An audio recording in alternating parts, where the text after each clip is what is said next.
আপনি কোনো ভুল মানুষের সংস্পর্শে নেই তো? জেনে বা অজান্তেই সে আপনার ক্ষতি করে দিচ্ছে না তো? আপনার পরিবারের হোক, আপনজন হোক বা বন্ধু পরিজন হোক, তাদের মধ্যে কি এরকম লক্ষণের মানুষজন আপনি দেখতে পাচ্ছেন?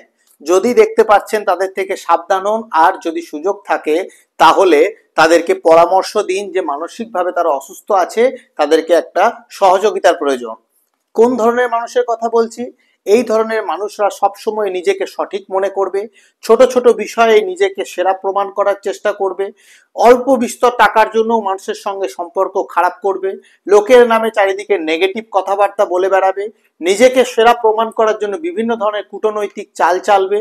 এছাড়াও সব সময় একটা আহাম্মরি ভাব বা অহংকার বোধের মধ্যে নিজেকে রাখবে এবং নিজেকেই সেরা প্রমাণ করার জন্য যতটা নিচে নামা যায় সে নামবে, এবং তার জন্য তার মধ্যে কোনো অনুশোচনা থাকবে না।